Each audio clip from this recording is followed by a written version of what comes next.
नमो नारायण। आज योग प्रशिक्षण की यह 9वीं कक्षा है। सिलसिलेवार ढंग से हम लोग आगे बढ़ते जा रहे हैं।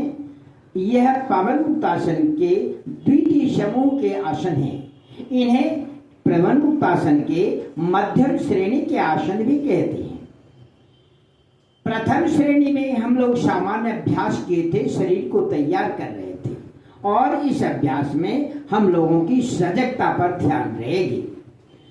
अब हम लोग अभ्यास भी करेंगे और अपना ध्यान भी केंद्रित करेंगे। ध्यान केंद्रित किन किन बातों पर करना है?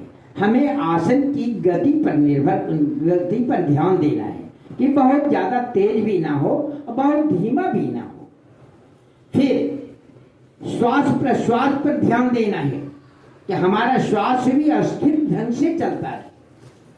फिर यह भी देखना है कि हमारी थकान यदि अनुभव करने लगते हैं, क्योंकि बिछावन के ऊपर, कंबल के ऊपर, दरी के ऊपर लेट करके किए जाने वाले ही आसन है द्वितीय ग्रुप में। इसमें थोड़ा शरीर पर ज्यादा जोर पड़ता है, जिससे थकान उत्पन्न होती है।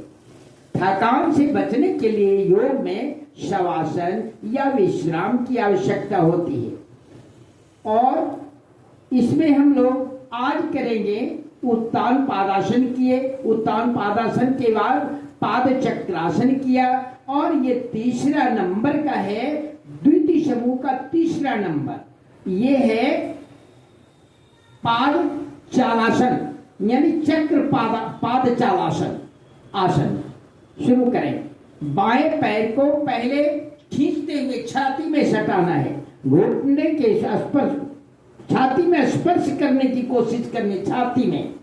उसके बाद फिर ऊपर से फेंक करके एक चक्र बनाना है।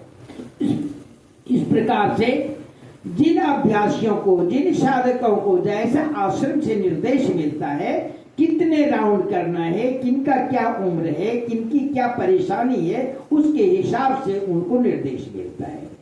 इसी को उतने बताए हुए राउंड तक करना है। योग कभी भी अनावश्यक रूप से न करना चाहिए। शरीर को थकान से बचाना चाहिए, अधिक जोर नहीं डालना चाहिए। श्वास प्रश्वास पर गति पर ध्यान रखना चाहिए, और पसीने उतरना आवे, इससे भी बचना जरूरी है।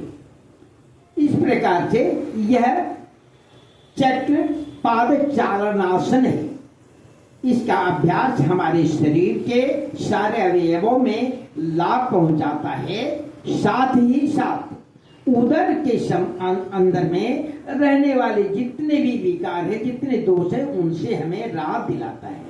हाँ, एक विशेषता है इसमें कि इसको, जिनको अपेंडिक्स का रोग हो, जिनको साइटिका का रोग हो, जिनके उदरस्थ भागों को ऑपरेशन हुआ हो, शल्य चिकित्सा हुई हो, उन लोगों को इस अभ्यास को नहीं करना है, उनसे बचना है।